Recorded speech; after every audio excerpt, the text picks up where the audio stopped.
इनसे मिलिए, ये है ग्रीक फिलोसोफर एरिस्टोटल, जिन्होंने फर्स्ट टाइम ऑब्जेक्ट के मोशन के बारे में बताए थे। आइए जानते हैं इनसे इनके लॉज के बारे में।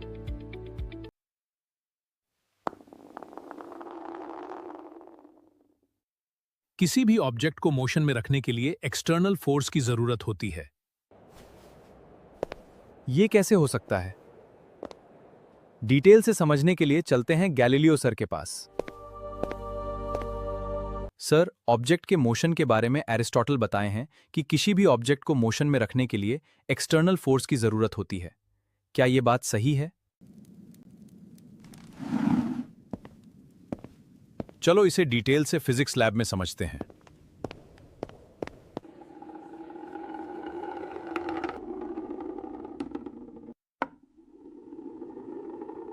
किसी भी ऑब्जेक्ट को मोशन में रखने के लिए एक्सटर्नल फोर्स की जरूरत नहीं होती है, बट ऑब्जेक्ट को एक्सेलरेट और दे एक्सेलरेट करने के लिए एक्सटर्नल फोर्स की जरूरत होती है। अब न्यूटन सर के पास चलते हैं। मैंने ऑब्जेक्ट के मोशन के बारे में डिटेल से स्टडी किया है और पाया है कि गैलीलियो का लॉ सही है, और गैलीलियो के लॉ को फर्स्ट लॉ के रूप में एक्सेप्ट किया है। में दो लॉ और हैं जिसे हम zenith physics classes bye Rakesh sir से डिटेल में स्टडी कर सकते हैं। चलो आज देखते हैं, हम लोग समझते हैं लॉज ऑफ मोशन, है ना। लॉज ऑफ मोशन का मतलब, जैसे कोई ऑब्जेक्ट है वो मोशन करेगा तो कोई नियम होता है, कोई लॉ होता है, उसके इन्फ्लुएंस में वो मोशन करता है समझ में। सबसे पहले किसी ऑब्जेक्ट के मोशन कैसा करता है, कैसे करेगा, इसके बारे में बताए थे ग्रीक फिलोसोफर एरिस्टोटल। कौन बताए थे? ग्रीक फिलोसोफर थे, दार्शनिक, है ना। उन्होंने ये बताया था कि कोई ऑब्जेक्ट है वह मोशन कैसे करता है ना। तो सिंपल उसका लॉ आप समझ सकते हो, एरिस्टोटल का लॉ, है ना। पहला फिजिसिस्ट कौन थे जो लॉज ऑफ मोशन के बारे में काम किए थे? एरिस्टोटल। अरस्तु उसको हिंदी में कहते हैं, क्या बोलते हैं? अरस्तु। इंग्लिश में क्या बोलते हैं? एरिस्टोटल, है ना। उन्होंने पहला ऐसा आदमी था, वो भी दार्शनिक फिलोसोफर थे, है ना। कहाँ के? ग्रीक के। वो बताए थे कि कोई ऑब्जेक्ट जो है वो मोशन कैसे करता है ना। सिंपल है, तुम भी देख सकते हो एरिस्टोटल का लॉ। लिखो, फर्स्ट में लिखना तो एरिस्टोटल लॉ। स्पेलिंग देख लेना बढ़िया से, है ना, स्पेलिंग हो सकता है गलती। एरिस्टोटल लॉ, है ना। एरिस्टोटल यानी अरस्तु का नियम। समझो इसको। मान लो कोई ऑब्जेक्ट, ऐसे थोड़ा समझो एरिस्टोटल का लॉ को। इस ऑब्जेक्ट को इस डायरेक्शन में प्रोजेक्ट कर दिया। जब प्रोजेक्ट कर दोगे, मान लो ये सरफेस है ना, यहाँ से एक बॉल को ऐसे फेंक दिए, क्या देखते हैं? बॉल कुछ दूर जा कर के रुक जाता है ना। बॉल क्या होता है? कुछ दूर जा कर के रुक जाता है। तो इसी में एरिस्टोटल ने बताए थे कि किसी ऑब्जेक्ट को मोशन अगर कंटिन्यू कराना हो तो एक एक्सटर्नल फोर्स की ज़रूरत होगा, है ना। इस पर फोर्स लगाते रहोगे तो यह चलता रहेगा। तो एरिस्टोटल ने लॉज ऑफ मोशन के बारे में क्या बताया? कोई ऑब्जेक्ट कैसे मोशन करता है?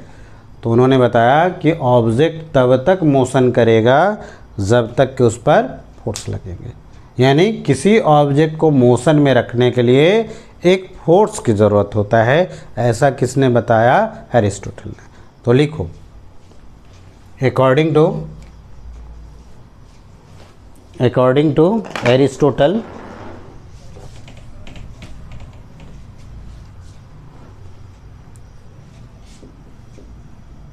According to,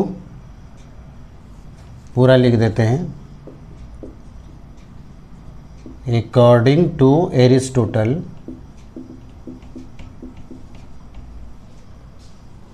a force is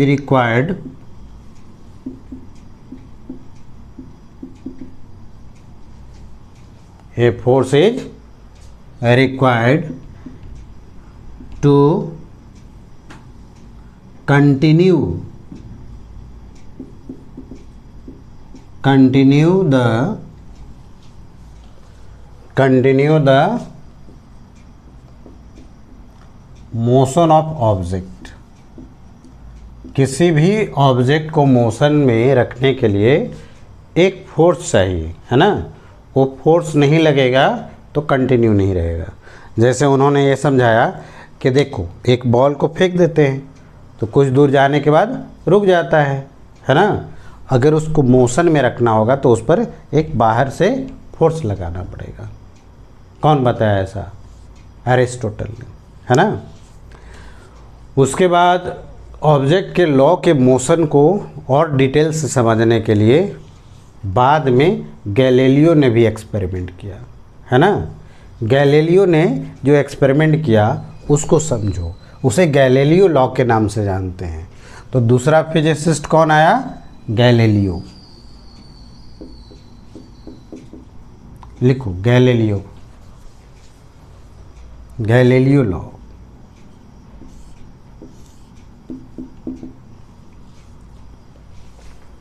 इन्होंने क्या एक्सपेरिमेंट किया वो समझो। इन्होंने एक इंक्लाइन प्लेन पर एक ऑब्जेक्ट को यहाँ से छोड़ दिया, है ना। तो वेट फोर्स तो जानते हो नीचे की ओर लगता है ऐसे। जब इसको यहाँ से रिलीज कर दिया तो ये नीचे आएगा, और जैसे जैसे नीचे आएगा उसका स्पीड क्या होगा? बढ़ते चला जाएगा, है ना। और ये जो फोर्स है इसका एक कंपोनेंट तो इधर हो जाएगा ना।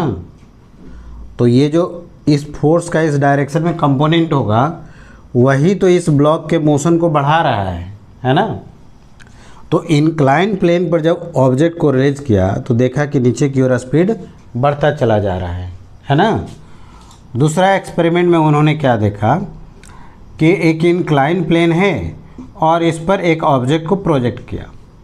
जब ये ऑब्जेक्ट को प्रोजेक्ट किया तो ये ऊपर जाते जाते रुक गया, है ना। तो यहाँ भी देखो अगर ऑब्जेक्ट ऐसे है तो mg तो इधर की ओर लगेगा ना, बोलो। तो mg का तो एक प्रोजेक्शन इस डायरेक्शन में होगा। अच्छा mg का अगर इस डायरेक्शन में प्रोजेक्शन कहें तो कितना बताओगे? mg कॉस थीटा, जो एंगल रहता है उसमें कॉस लगाते हैं। अब यहाँ देखो तो ये थीटा है, ये 90 है, ये वाला एंगल कितना हो जाएगा? 90 माइनस थीटा। क्यों? ट्रायंगल के तीनों एंगल का सम क्या होता है? 90, हाँ 180 डिग्री। तो ये 90 ये थीटा है तो 90 माइनस थीटा होगा। इसका इधर की ओर प्रोजेक्शन करो, कितना हो जाएगा? mg sine theta. Sine 90 cos 90 minus theta होगा ना, किस में बदल जाएगा? साइन थीटा, है ना। और एक देखो इसमें स्पीड क्या हुआ? ऊपर में डिक्रीज किया, इसमें स्पीड नीचे की ओर क्या हो गया? इंक्रीज किया। और एक और एक्सपेरिमेंट उन्होंने किया, एक ब्लॉक को स्मूथ ये हॉरिजेंटल सरफेस पर प्रोजेक्ट किया, ठीक है। स्मूथ हॉरिजेंटल सरफेस पर स्ट्रेट लाइन में प्रोजेक्ट किया तो देखता है कि ये कांस्टेंट स्पीड से चला जाता है, चलता रहता है, चलता रहता है, चलता रहता है, ठीक है। ये 3 एक्सपेरिमेंट के बेसिस पर उन्होंने कंक्लूजन निकाला कि किसी ऑब्जेक्ट को अगर कांस्टेंट वेलोसिटी से स्ट्रेट लाइन में मूव कराना है तब किसी एक्सटर्नल फोर्स की ज़रूरत नहीं होगा। एरिस्टोटल ने क्या कहा था कि हमेशा ऑब्जेक्ट को मोशन में कंटिन्यू रखने के लिए एक फोर्स की ज़रूरत होता है। गैलीलियो ने क्या कहा कि अगर कोई ऑब्जेक्ट कांस्टेंट वेलोसिटी से चलता है स्ट्रेट लाइन पर तब उसे कोई एक्सटर्नल फोर्स की ज़रूरत नहीं पड़ेगा, आराम से वो चलता रहेगा। लेकिन किसी ऑब्जेक्ट का स्पीड अगर इंक्रीज करना होगा तब फोर्स लगेगा, और किसी ऑब्जेक्ट का स्पीड डिक्रीज कराना होगा तब फोर्स लगेंगे, ठीक है। तो गैलीलियो ने क्या कहा कि अगर कोई ऑब्जेक्ट कांस्टेंट वेलोसिटी से स्ट्रेट लाइन में मूव करता है तब किसी एक्सटर्नल फोर्स की ज़रूरत नहीं होता है, लेकिन उसका स्पीड बढ़ाना हो या घटाना हो तब जा कर के एक्सटर्नल फोर्स की ज़रूरत पड़ेगा। यही ना, लिखो गैलीलियो का स्टेटमेंट लिखो। According to Galileo,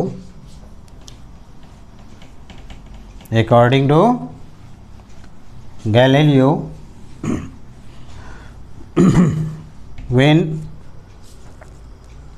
when a particle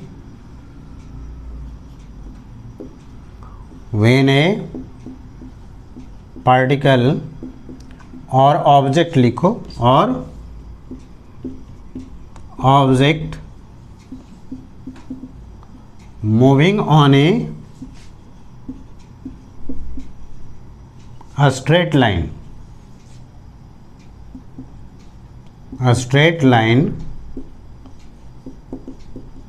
with constant velocity,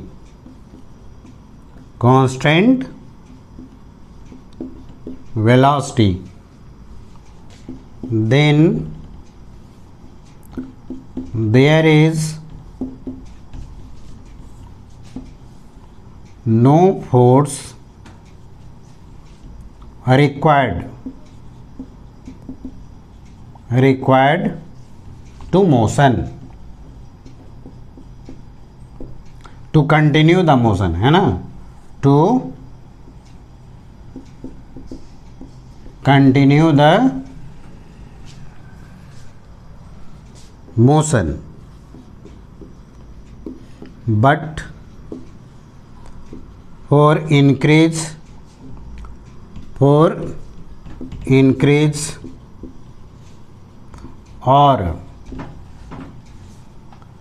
decrease in a speed, force is required.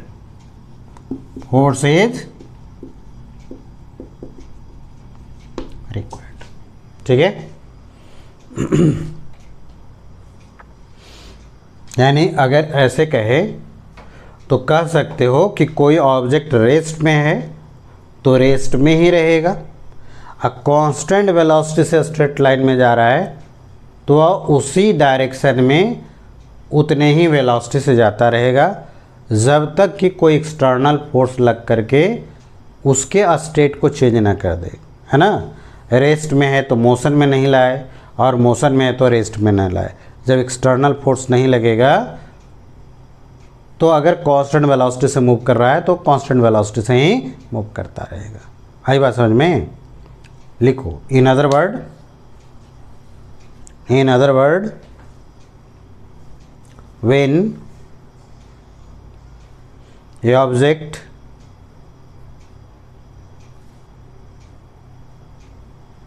moving on a straight line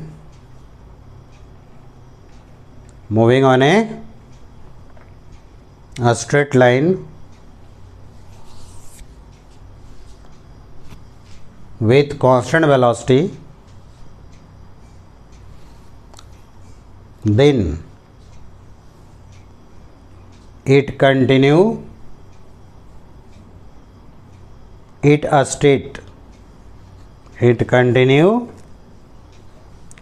state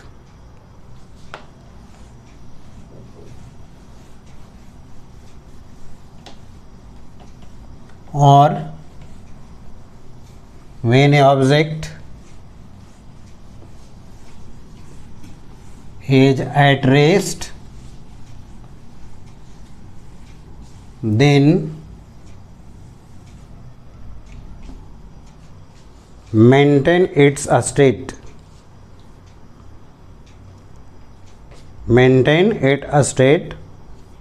until external force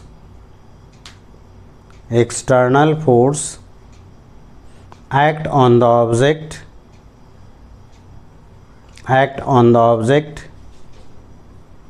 and change his velocity change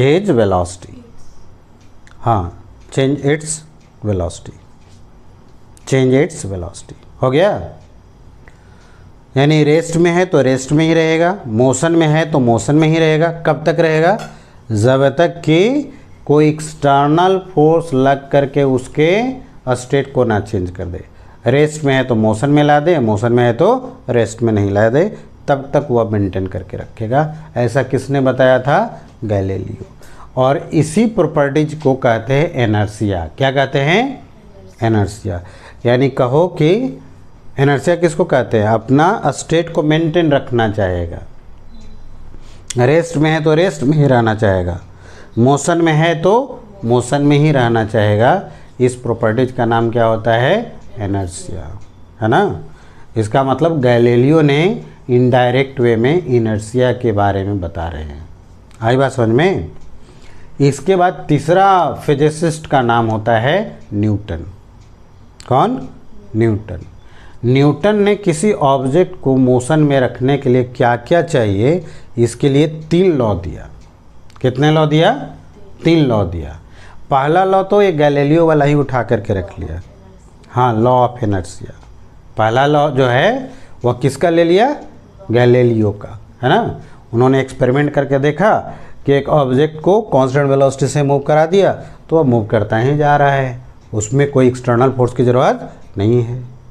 लेकिन object को rest में लाना है तो force लगाना पड़ रहा है, या रेस्ट में मोशन में लाना है तो फोर्स लगाना पड़ रहा है। तो न्यूटन ने गैलीलियो का जो लॉ है वह अपना फर्स्ट लॉ के रूप में एक्सेप्ट किया, जिसे लॉ ऑफ इनर्शिया के नाम से भी जानते हैं या न्यूटन फर्स्ट लॉ के नाम से जानते हैं। आई बात समझ में। लिखो अब न्यूटन फर्स्ट लॉ, लिखो law, Newton's law of motion अब लिख लो इसमें। थर्ड फिजिसिस्ट का नाम क्या है? न्यूटन। तो लिखो Newton's law of motion, Newton's law of, किसी ऑब्जेक्ट को मोशन कैसे करेगा इसके लिए न्यूटन ने कितना लॉ बताया? 3 लॉ बताया। फर्स्ट लॉ लिखो, Newton first law, Newton first law. तो न्यूटन ने फर्स्ट लॉ में वही बात बोला जो कि गैलीलियो ने बोला था। क्या बोला था गैलीलियो? कि अगर कोई ऑब्जेक्ट कांस्टेंट वेलोसिटी से मूव कर रहा है तो मूव करता रहेगा, है ना। रेस्ट में है तो रेस्ट में ही रहेगा, और मूव कर रहा है तो मूव करता रहेगा, है ना। न्यूटन ने इसको फर्स्ट लॉ के रूप में लिया। तो न्यूटन का फर्स्ट लॉ में लिख लो, according to Newton, according to Newton, when a object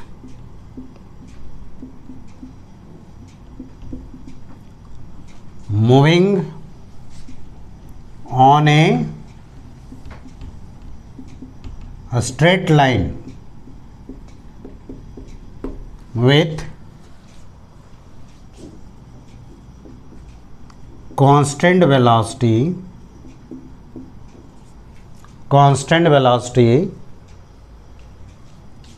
then there is no force required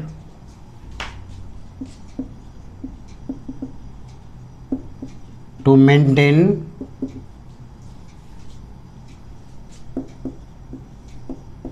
the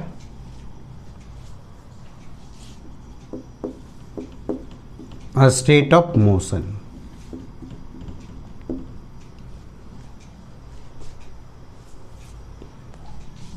If external force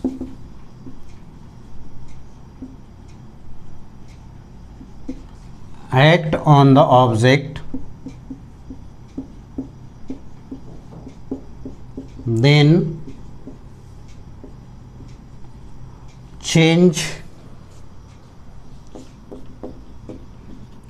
the state of rest or motion.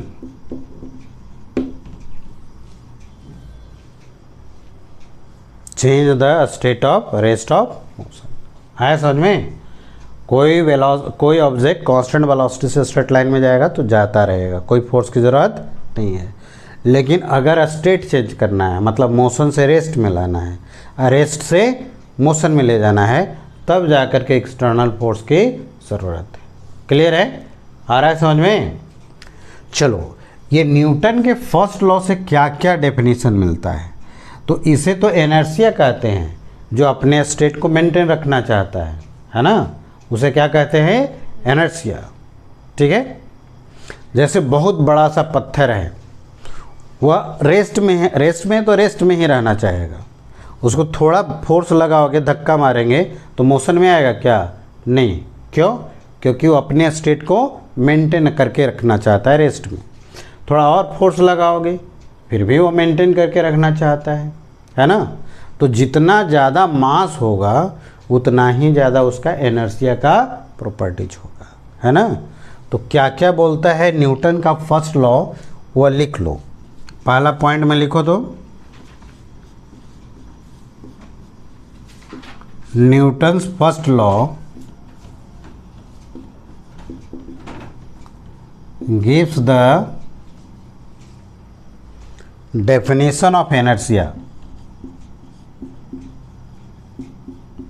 definition of inertia। ठीक है, inertia के बारे में बताता है ना। अच्छा, इनर्शिया 3 टाइप का होता है, लिख लो इसको, लिखो। नेक्स्ट पॉइंट में लिखो तो देयर आर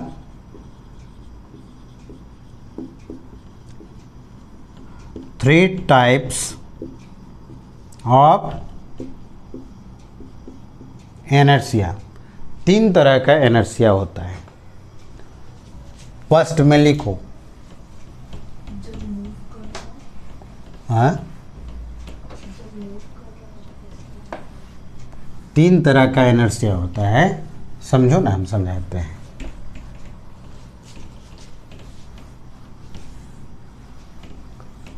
तीन तरह का इनर्शिया होता है।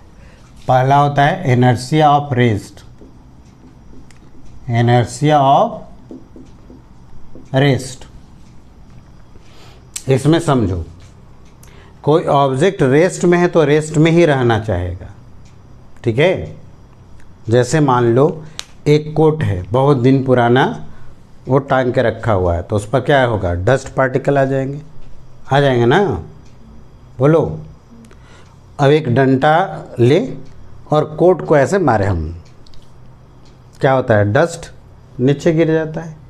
क्यों, किसके कारण, इनर्शिया ऑफ रेस्ट के कारण। क्यों, क्योंकि जो ये कपड़ा है ना, मान लो यही कपड़ा है ऐसे, ठीक है, ऐसे मारे तो इसके डस्ट पार्टिकल जो थे वो तो रेस्ट में रहना चाह रहा है, यहीं पर रहना चाह रहा है, लेकिन ऐसे जब मारे तो कपड़ा आगे बढ़ गया और ये डस्ट पार्टिकल चाहेगा कि हम यहीं रहे, तो क्या होगा, डस्ट पार्टिकल तो यहीं है लेकिन कपड़ा इधर भाग गया, तो ये डस्ट पार्टिकल सीधा नीचे गिर जाएंगे, है ना। तो ये किस कारण होगा, जैसे मान लो कोट है, कोट पर ऐसे मारते हैं डंडा से तो डस्ट गिरता है, किसके कारण, इनर्शिया ऑफ रेस्ट, है ना, इनर्शिया ऑफ रेस्ट। या फिर मान लो कार में बैठे हुए हैं या ट्रेन में बैठे हुए हैं, एक्सपीरियंस किया होगा, मान लो बैठे हुए हैं, रेस्ट में है ट्रेन, और सडनली खुलता है, क्या होता है, किधर हम जाते हैं, आगे की तरफ छूट जाते हैं। आगे की ओर कि पीछे की ओर, बढ़िया से देखो, किधर, पीछे की ओर। क्यों, देखो हमारा बॉडी जो है वो तो रेस्ट में है, हमारा बॉडी क्या करेगा, रेस्ट में ही रहना चाहेगा, किसके कारण, due to properties of inertia, है ना। लेकिन हमारा पैर तो ट्रेन के कांटेक्ट में है ना, लेकिन बॉडी कहाँ पर है, एयर में। तो जब ट्रेन खुलेगी तो हमारा पैर क्या होगा, आगे की ओर मोशन देगा, चूँकि पैर कहाँ पर है, ट्रेन में, ट्रेन के फ्लोर पर, तो ट्रेन आगे बढ़ेगी तो पैर भी आगे बढ़ेगा, लेकिन ये बॉडी जो है वो तो आगे नहीं बढ़ेगा, तो लोअर वाला पोर्शन आगे चल जाएगा और ऊपर जो है वह due to properties of inertia rest में रहना चाहेगा। तो ये वाला पोर्शन आगे बढ़ गया, ये वहीं रहा, सीधा क्या होगा, पीछे की ओर चले जाएंगे, है ना। ये किसका एग्जाम्पल होगा, इनर्शिया ऑफ रेस्ट, है समझ में ना, हाँ, कोई दिक्कत नहीं ना। तो पहला हो गया इनर्शिया ऑफ रेस्ट। दूसरा लिखो, inertia of motion, inertia of motion.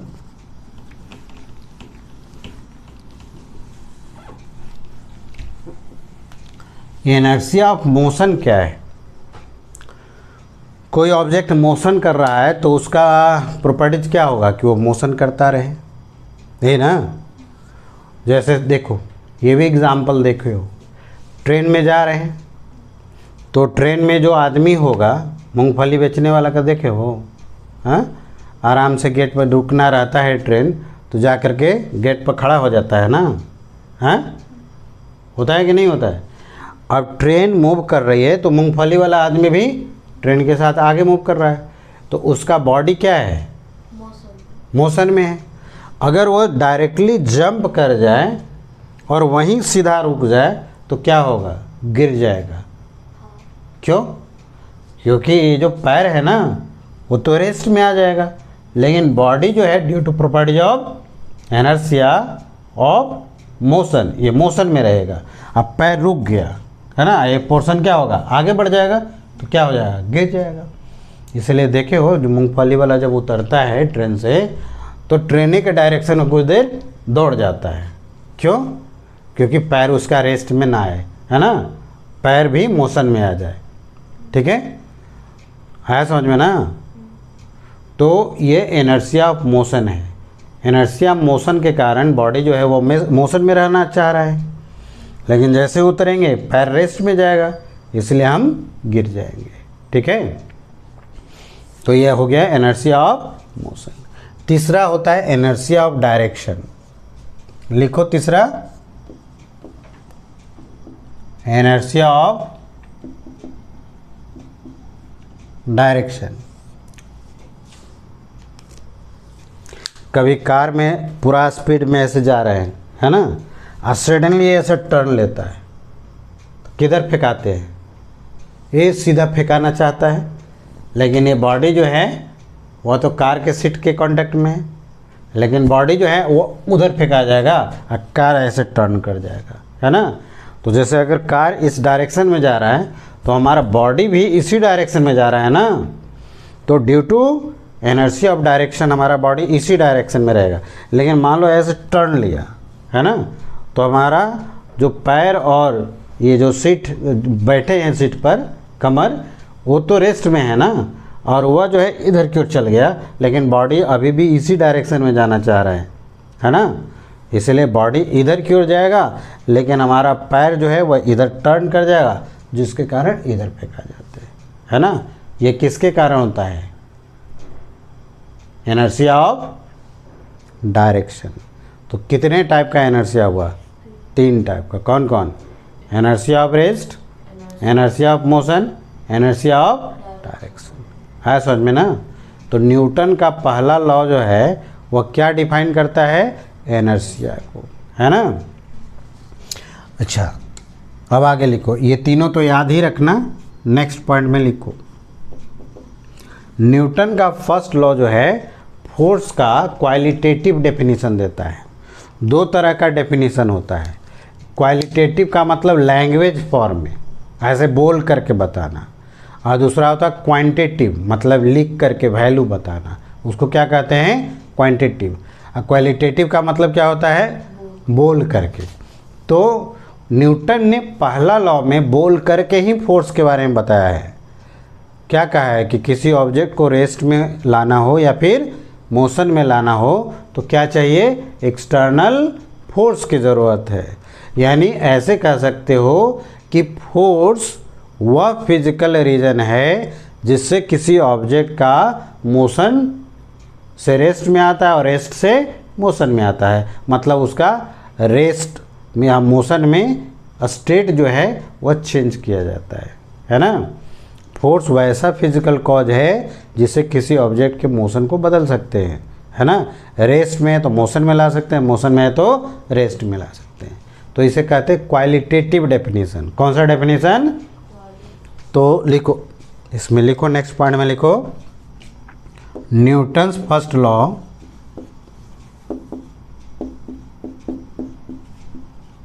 Gives qualitative qualitative definition of force, qualitative definition of force. हो गया। और तीसरा इसमें पॉइंट बड़ा इंपॉर्टेंट है, Newton's first law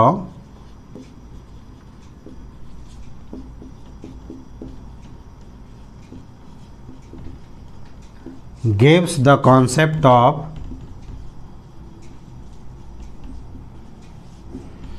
frame of reference, frame of reference, frame of reference का कॉन्सेप्ट देता है कौन? न्यूटन का फर्स्ट लॉ। ये फ्रेम ऑफ रेफरेंस क्या है ना? पहले फ्रेम ऑफ रेफरेंस समझते हैं, ठीक है। इसी में समझेंगे कि न्यूटन का फर्स्ट लॉ जो है वह कैसे फ्रेम को डिफाइन करता है, ठीक है। तो लिखो फ्रेम ऑफ रेफरेंस।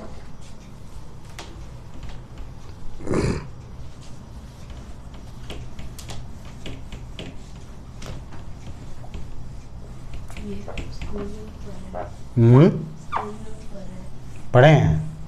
अच्छा, आज ही पढ़ा है। ठीक। लिखो frame of reference.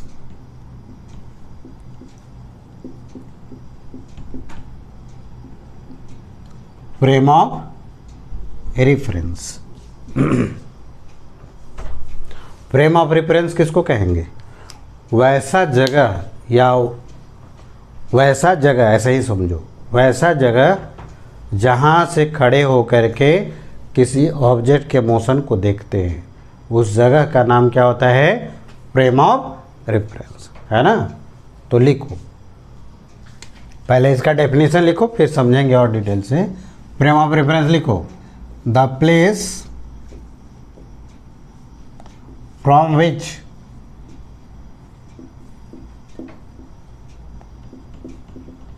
Motion of object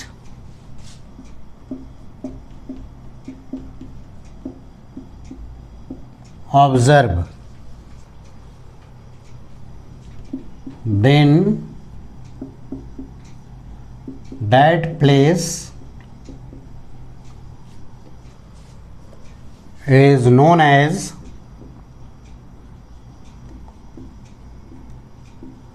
frame of reference। तो उस जगह का नाम क्या होता है? फ्रेम ऑफ रेफरेंस, है ना।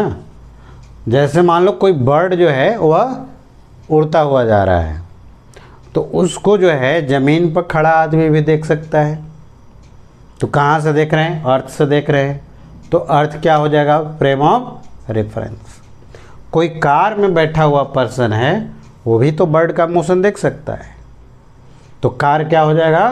Frame of reference.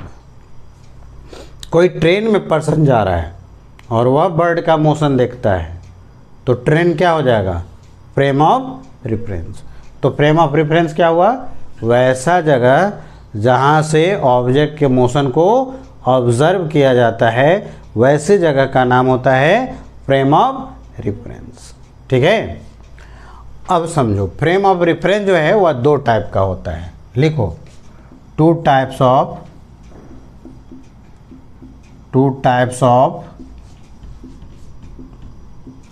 Frame of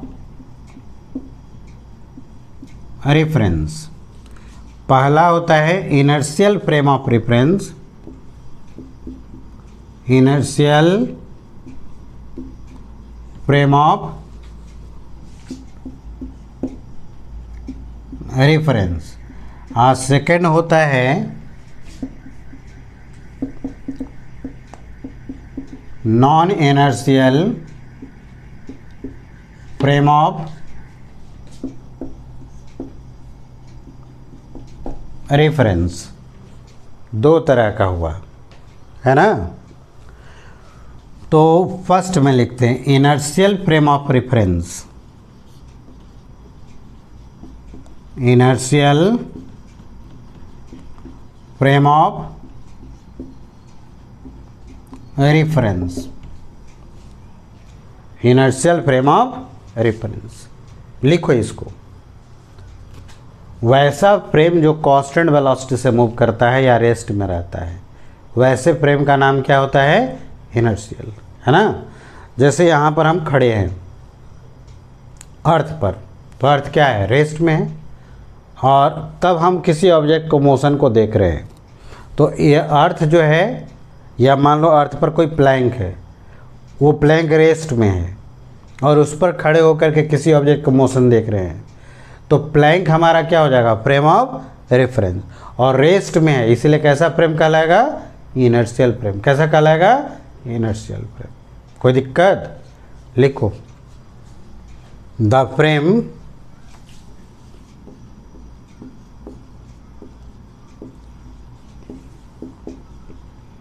which is at rest or moving with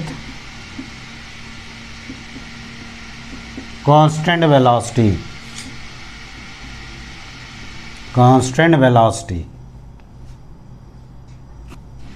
then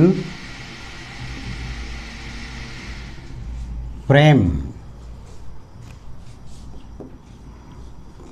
is known as inertial frame. उस फ्रेम का नाम क्या होगा? इनर्शियल फ्रेम हो जाएगा। कोई दिक्कत नहीं ना? ऐसे बना लो फिगर देखने समझने के लिए। मान लो यही कोई फ्रेम है, ये या तो इसका वेलोसिटी 0 हो या तो वेलोसिटी कांस्टेंट हो, है ना। तो ये कैसा फ्रेम कहलाएगा? Inertial frame. कैसा फ्रेम? Inertial frame. लिख लो इसको। चलो नेक्स्ट पॉइंट समझो। एक्सेलरेशन जानते हो ना, क्या लिखते हैं? dv/dt। तो अगर v 0 हुआ तब पर भी एक्सेलरेशन 0 होगा, और v कांस्टेंट हुआ तब पर भी एक्सेलरेशन 0 होगा। इसका मतलब इनर्शियल फ्रेम ऑफ रेफरेंस का कोई एक्सेलरेशन नहीं होंगे। ये पॉइंट लिखो, इसके बाद लिखो, ये लिख लो। उसके बाद लिखना there is no acceleration of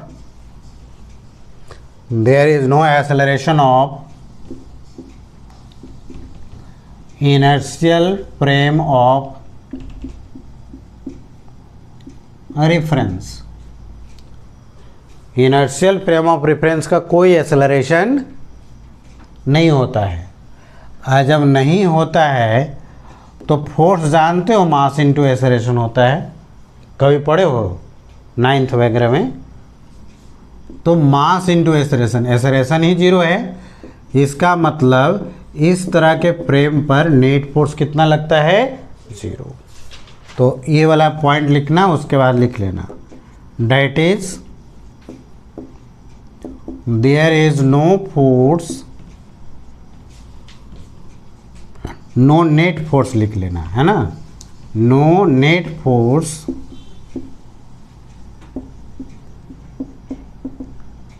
acting on inertial frame of reference।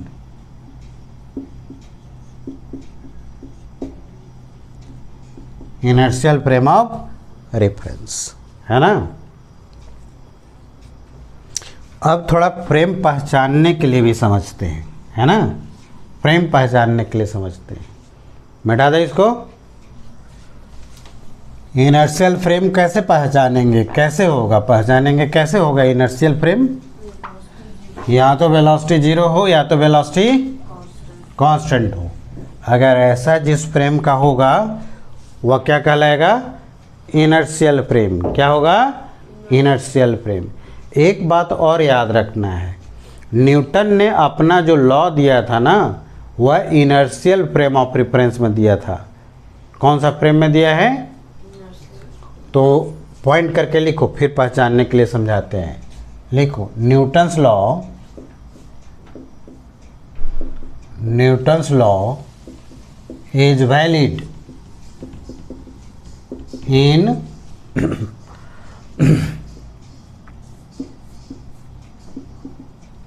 inertial frame of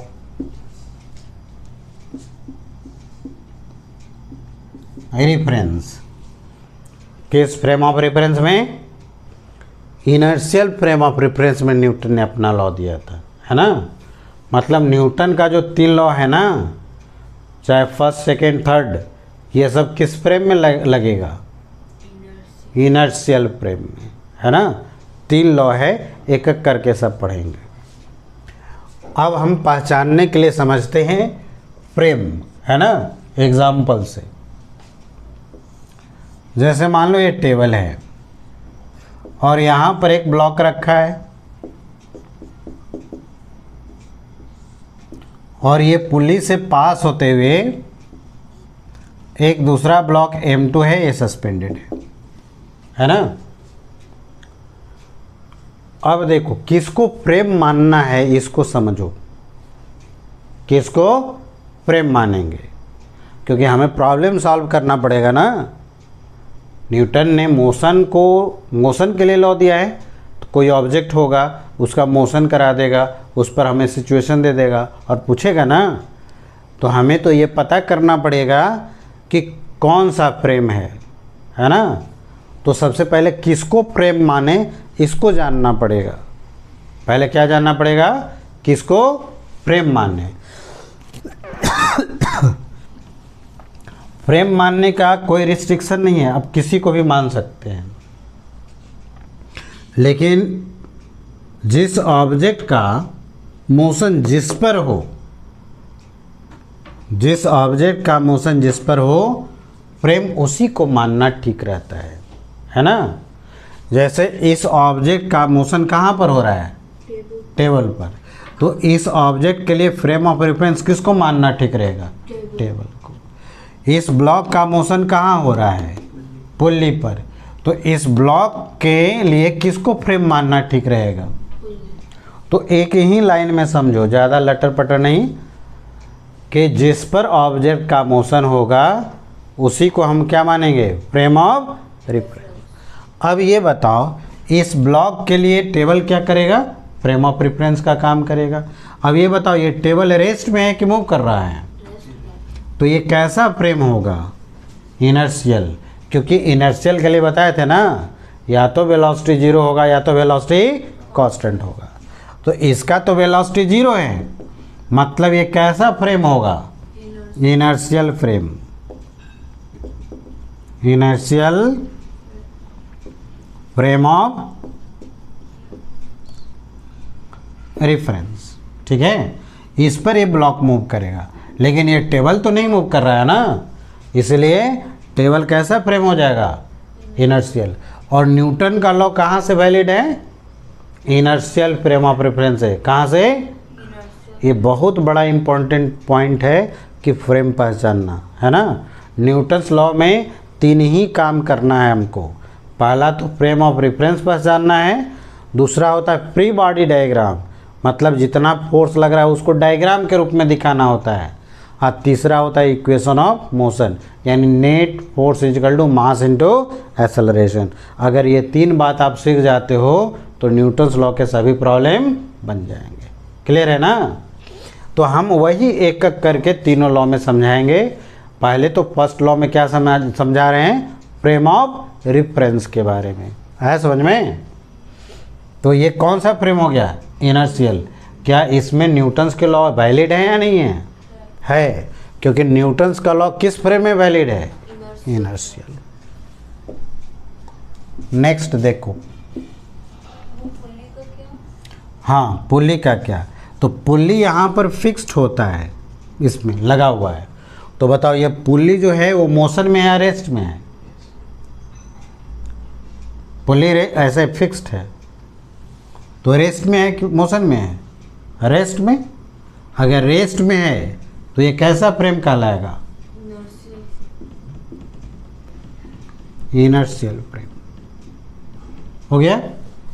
चलो नेक्स्ट देखो, ये एलिवेटर है और एलिवेटर में ये इंक्लाइन प्लेन बना हुआ है और यहाँ पर ऑब्जेक्ट, इंक्लाइन प्लेन पर ऑब्जेक्ट है। ये ब्लॉक इधर मूव कर रहा है और ये एलिवेटर जो है वह अपवर्ड डायरेक्शन में कांस्टेंट वेलोसिटी से मूव कर रहा है। ठीक है, इस ब्लॉक के मोशन को डिस्क्राइब करने के लिए हमें किसको फ्रेम ऑफ रेफरेंस मानना चाहिए? क्या बताएं, किसको फ्रेम ऑफ रेफरेंस मानना है? जिस पर ऑब्जेक्ट मूव करे उसको ही मानना है क्या? Frame of reference. तो ये ऑब्जेक्ट कहाँ पर मूव कर रहा है? Incline plane. और ये इंक्लाइन प्लेन कहाँ पर है? एलिवेटर में है ना। और एलिवेटर कैसा वेलोसिटी से मूव कर रहा है? मतलब ये एलिवेटर कैसा फ्रेम होगा? इनर्शियल होगा कि नहीं होगा? होगा ना। इनर्शियल के लिए क्या बताए थे? या तो वेलोसिटी जीरो होगा या तो वेलोसिटी कांस्टेंट होगा। तो इस ब्लॉक के लिए इस एलिवेटर को फ्रेम ऑफ रेफरेंस मान लेते हैं और ये फ्रेम कैसा होगा? इनर्शियल होगा। क्यों होगा? क्योंकि ये कांस्टेंट वेलोसिटी से मूव कर रहा है। Inertial frame of reference. Clear है? आ रहा है समझ में? अच्छा, एक और एग्जांपल बनाते हैं। देखो,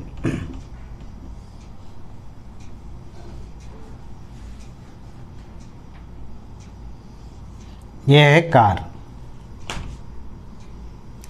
और इसमें एक पेंडुलम सस्पेंडेड है और ये कार जो है कांस्टेंट वेलोसिटी से मूव कर रहा है। कैसा वेलोसिटी से? कांस्टेंट। अब ये बताओ, इस पेंडुलम के मोशन को डिस्क्राइब करने के लिए हमें किसे फ्रेम ऑफ रेफरेंस मानना चाहिए? कार को। और कार का वेलोसिटी कैसा है? इसलिए कार कैसा फ्रेम होगा? Inertial frame. क्या यहाँ इनर्शियल फ्रेम से न्यूटन्स की लॉ वैलिड है डायरेक्टली? हाँ, कोई दिक्कत नहीं। चलो डायग्राम बनाओ, इसको उतारो जल्दी से। चलो आगे बढ़ते हैं। हाँ लिखो, सेकंड में लिखो। इनर्शियल फ्रेम तो हो गया, सेकंड फ्रेम में लिखो non inertial frame of reference. Second में लिखो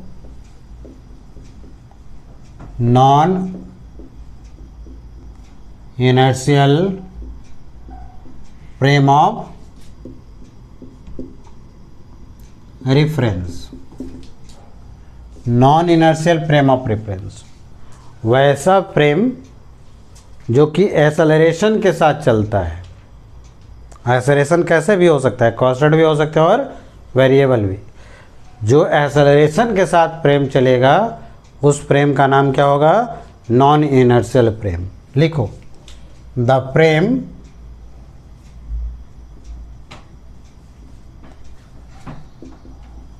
which has acceleration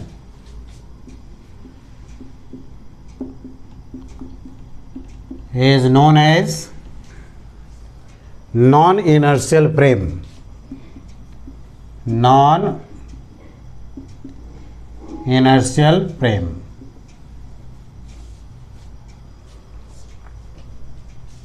जैसे देखो यहाँ पर, यही मान लो एक्सेलरेशन के साथ चल रहा है, तो ये कैसा फ्रेम कहलाएगा?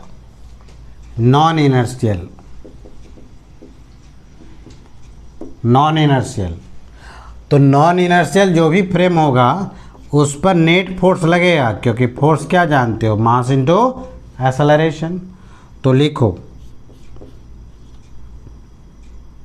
On non inertial frame, on non-inertial frame, net force act,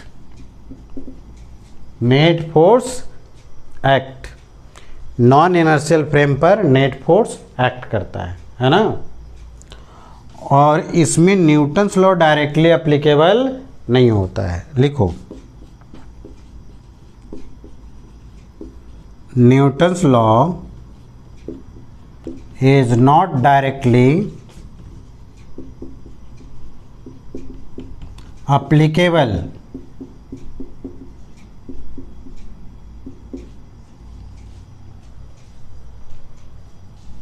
from non-inertial frame of reference.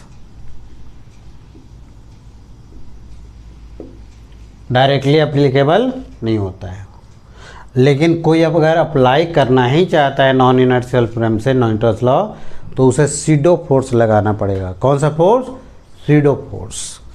तो लिखो, नेक्स्ट पॉइंट करके लिखो, for apply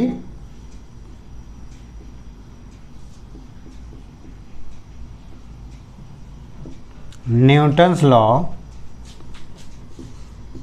from non inertial frame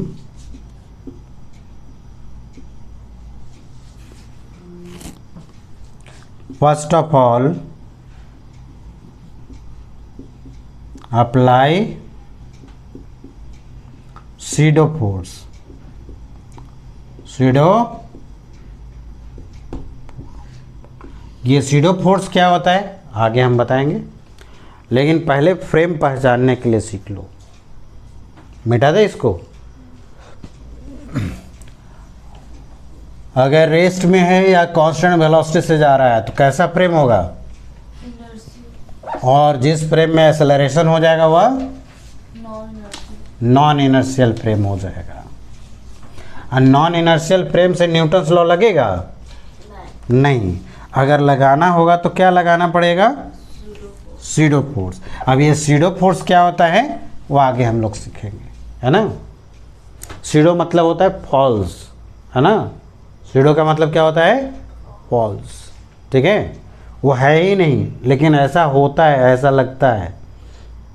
तो ये ऐसा दिखे हो सीडो? ट्रेन में जब जा रहे होते हैं तो ट्रेन जब पूरा स्पीड में पकड़ लिया तो बाहर जब ताकते हो, देखते हो तो क्या देखते हो? सारे पेड़ पौधे भागे जा रहे हैं पीछे की ओर। वो भाग रहा है क्या? नहीं। जो दिख रहा है वह है क्या? नहीं, वह है सीडो। क्या है? सीडो। मतलब सीडो फोर्स का मतलब वो फोर्स एग्जिस्ट नहीं करेगा, लेकिन non inertial frame of reference से अगर न्यूटन्स के लॉ लगाना होगा तो सीडो फोर्स लगाने पड़ेंगे। है समझ में? फिल भी कराएंगे कैसे, है ना। रुको, पहले देख लो, पहले पहचान लो फ्रेम। जैसे मान लो यहाँ पर एक एलिवेटर है, इस पर एक ब्लॉक रखे हुए हैं और ये एलिवेटर जो है कांस्टेंट एक्सेलरेशन से मूव कर रहा है। तो ये बताओ, ये ब्लॉक के मोशन डिस्क्राइब करने के लिए किसे फ्रेम मानना चाहिए हमको? एलिवेटर को। किसको मानना है? जिस पर ऑब्जेक्ट मोशन करे उसे को फ्रेम मानना है ना। किसी को भी मान सकते हैं, लेकिन उसको मानने से आसान हो जाता है क्वेश्चन बनाना, ठीक है। तो इस एलिवेटर को तो एक्सेलरेशन है, इसीलिए कैसा फ्रेम कहलाएगा?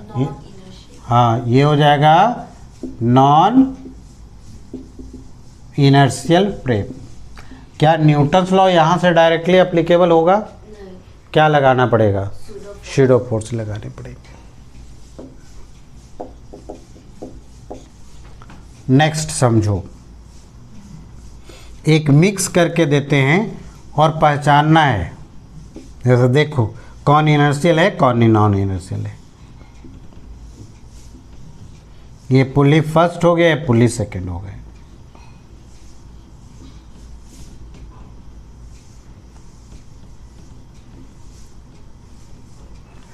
इस पर इधर की ओर मूव कर रहा है और ये टेबल रेस्ट पे है। टेबल क्या है? ये ब्लॉक इधर मूव कर रहा है। जब ब्लॉक मूव करेगा तो ये पुल्ली भी इधर मूव करेंगे, है ना।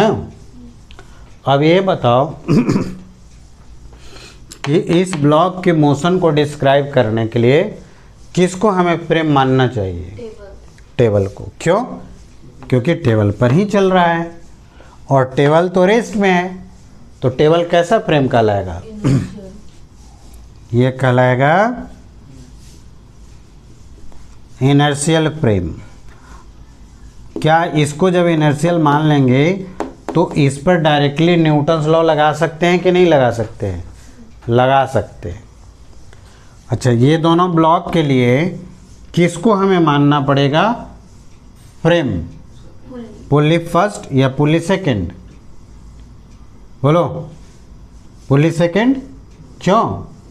क्योंकि ये दोनों ब्लॉक पुली सेकंड पर ही मूव कर रहा है और पुली सेकंड का क्या है? एक्सेलरेशन ना।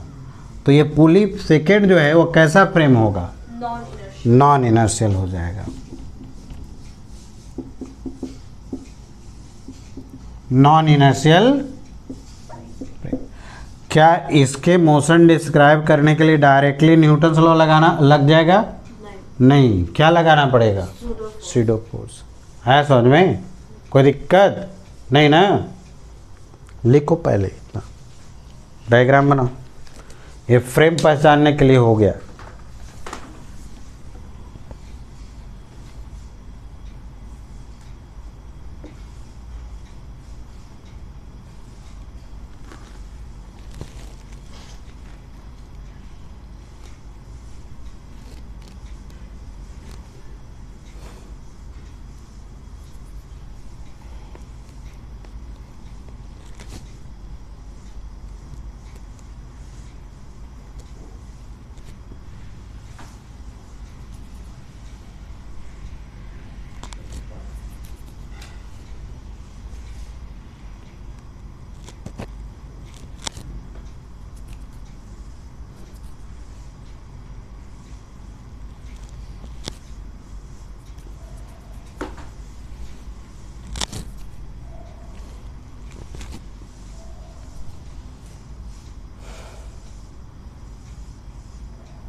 हो गया।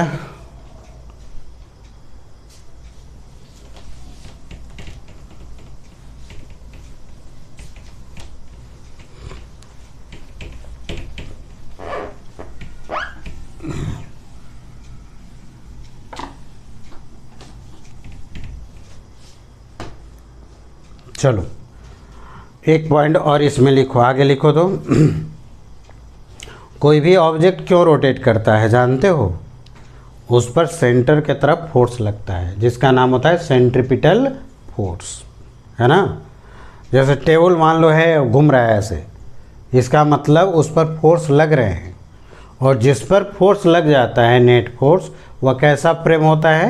Non inertial. कैसा होता है? Non inertial. इनर्शियल फ्रेम पर किसी तरह का नेट फोर्स नहीं लगता है। तो जितने भी रोटेटिंग ऑब्जेक्ट होंगे ना, वह सभी नॉन इनर्शियल फ्रेम कंसिडर करे जाएंगे। ठीक है, तो लिखो, नेक्स्ट पॉइंट करके लिखो तो ऑल रोटेटिंग ऑब्जेक्ट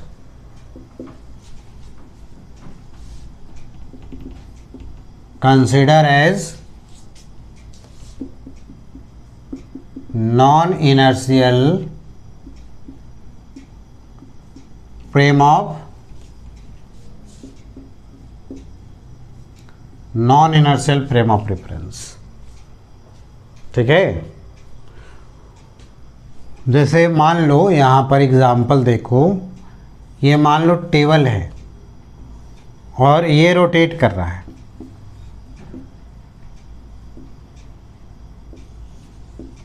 है ना, और इस पर ऑब्जेक्ट रखे हुए हैं। तो ये बताओ, इस ऑब्जेक्ट के मोशन को डिस्क्राइब करने के लिए किसे हमें फ्रेम मानना चाहिए? टेबल। टेबल को। टेबल चूंकि रोटेट कर रहा है, इसलिए कैसा फ्रेम हो जाएगा? Non inertial. Non inertial. इसको बनाओ।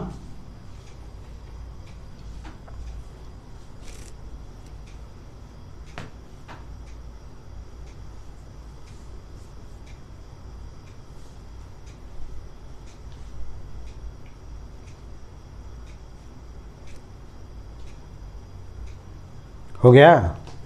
अर्थ भी तो घूम रहा है ना, तो अर्थ भी कैसा फ्रेम होगा? Non inertial.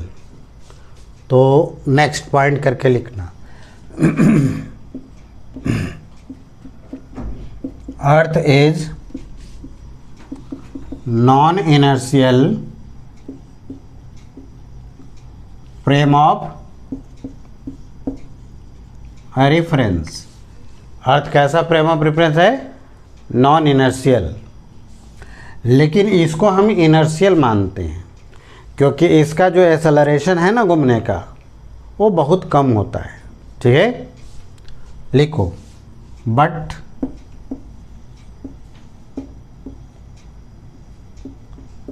Earth is consider as कैसा frame? Inertial frame of reference. ठीक है, कोई पूछेगा कि अर्थ कैसा फ्रेम है, या क्वेश्चन आएगा कि अर्थ कैसा फ्रेम है, तो कैसा बताएंगे? Non inertial. कैसा? Non inertial. लेकिन इसको हम प्रॉब्लम सॉल्व करने के लिए कैसा मानेंगे? इनर्शियल, है ना। यानी अर्थ के फ्रेम से न्यूटन्स लॉ आप लगा सकते हो। क्यों इनर्शियल माना जाता है? क्योंकि ये जो रोटेट कर रहा है ना ऐसे ऐसे, उसका एक्सेलरेशन बहुत कम होता है ना। But earth is consider as inertial frame of reference because acceleration of earth rotation is very small. हाँ, वेरी स्मॉल या लेस। ठीक है, इसीलिए इसको हम कैसा मानेंगे प्रॉब्लम बनाते समय? इनर्शियल। और अर्थ के फ्रेम से स्यूडो फोर्स लगाने की ज़रूरत पड़ेगा? नहीं। कहाँ से स्यूडो फोर्स की ज़रूरत पड़ता है? नॉन इनर्शियल फ्रेम से। आया समझ में? तो ये न्यूटन का फर्स्ट लॉ था। न्यूटन का फर्स्ट लॉ क्या कहता है कि कोई ऑब्जेक्ट कांस्टेंट वेलोसिटी से स्ट्रेट लाइन में जा रहा है तो जाता ही रहेगा, उस पर कोई फोर्स लगाने की ज़रूरत नहीं है। लेकिन उसका स्टेट चेंज करना है, यानी रेस्ट से मोशन में लाना है या मोशन से रेस्ट में लाना है, तब जाकर के एक्सटर्नल फोर्स की ज़रूरत होगा, है ना। और न्यूटन का फर्स्ट लॉ किसका डेफिनेशन देता है? इनर्शिया का। और फोर्स का भी डेफिनेशन देता है ना। कैसा? क्वालिटेटिव। क्वालिटेटिव मतलब बोल करके कहता है। क्या कहता है? कि फोर्स वह फिजिकल कॉज है जो किसी ऑब्जेक्ट को रेस्ट से मोशन में ला सकता है और मोशन से रेस्ट में ला सकता है। ये फ्रेम ऑफ रेफरेंस का भी कॉन्सेप्ट देता है। ऐसा बता दिए। तो चलो आज इतना ही रहने देते हैं। नेक्स्ट क्लास में कॉमन फोर्सेज इन मैकेनिक्स पढ़ेंगे, है ना। उसके बाद न्यूटन सेकंड लॉ पढ़ेंगे। क्लियर है? चलो तो आज इतना ही रहने दो।